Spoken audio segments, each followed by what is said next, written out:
मेरा पहला सवाल पूछना चाहूंगी मैं सुधांशु त्रिवेदी जी आपसे, बटेंगे तो कटेंगे, क्या योगी का ये बयान कठोर सच्चाई नहीं है? और इसे क्या भारत में सांप्रदायिकता फैलाने का जो आरोप लगा है वो सही है? देखिए, ये कठोर सच्चाई नहीं, कठोर और दर्दनाक सच्चाई है। मैं पूछना चाहता हूं, आज जात बिरादरी के नाम पे जो लोग राजनीति करने की बात करते हैं, तो 70 से 75% SC ST OBC तो भारत के हर हिस्से में थे। आज के बंगाल में थे तो बांग्लादेश में भी थे। तो जो यानी पश्चिम, उस समय पूर्वी बंगाल था 80 साल पहले, कहां गए वो 75% SC ST OBC कहां गए? कट गए ना, या कन्वर्ट हो गए? दो ही तो हुआ। तभी तो 32% से 7% तक आ गए। तो 32% में तो 75% तो SC ST OBC थे, यानी 25-26% कहां चले गए मेरे भाई?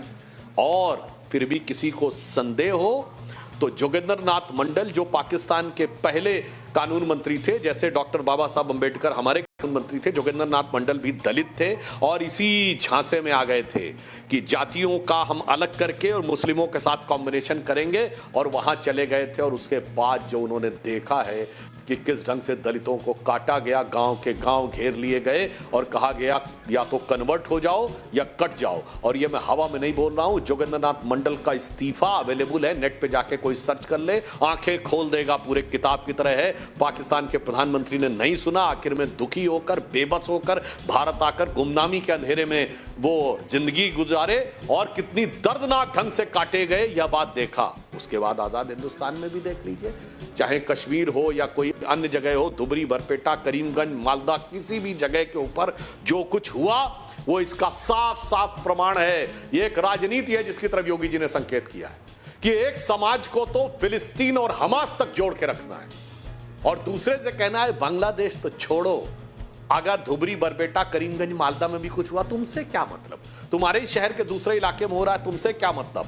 मतलब 20% अपना है और 80 में टुकड़े करना है। और यहां पर मैं एक और बात कह दूं, जहां पे बट गए वहां आप भी कट गए, देश भी कट गया, और वो देश भी उसके बाद बहुत बर्बादी के दौर में आ गया। और मैं अंत में एक बात और कह दूं, जो इस समय अंतरराष्ट्रीय षड्यंत्र चल रहे हैं, भारत के चारों तरफ देख लीजिए।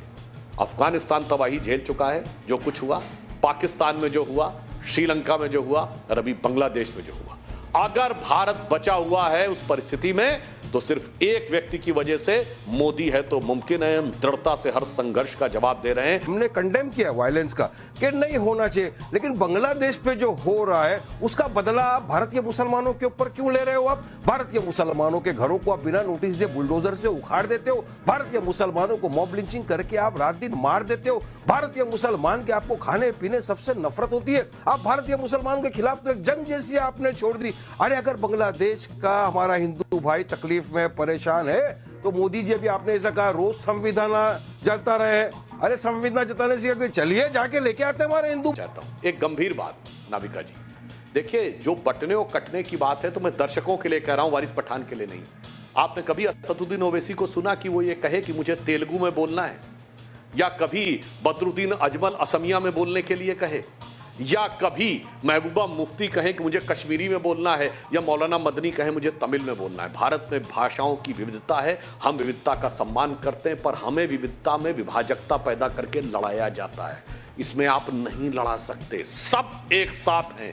आपको केरल और तमिलनाडु में जाकर भी उर्दू के साइन बोर्ड दिखाई पड़ेंगे। यह है न बटने का तरीका, और वो उनका सही है, इसमें कौन सी गलत है? आप किसी मुसलमान को खड़ा करके दिखा दिए, किसी मुस्लिम देश में कम्युनिस्ट नहीं, रिवॉल्यूशन नहीं हो पाई। किसी मुस्लिम गरीब को आप अमीर के खिलाफ नहीं खड़ा कर सकते। किसी मुस्लिम अंसारी, बेहना, कसाई, गद्दी, घोसी को शेख सैयद के खिलाफ नहीं खड़ा कर सकते, क्योंकि यह है जब आप एकजुट रहते हैं तो आप 20% होकर भी भारी पड़ते हैं, और आप 60% होके तो कयामत कर देते हैं। दूसरी तरफ इनकी क्या है टेंडेंसी? 20% अपना है, 80 में टुकड़े करना है, टुकड़ा टुकड़ा करके करने का रखना। इसलिए मैं दर्शकों से कहता हूं, बड़ी गंभीरता से सोचिए, उत्तर दक्षिण में लड़ना है। कर्नाटक के मुख्यमंत्री मंत्री ने कहा था, DK सुरेश ने, कि हम ज्यादा टैक्स देते हैं, हमें अलग हो जाना चाहिए। उत्तर भारतीय और मराठी में लड़ना है, तमिल और हिंदी में लड़ना है, अगड़े पिछड़े में लड़ना है, और सवर्ण और दलित में लड़ना है, खूब लड़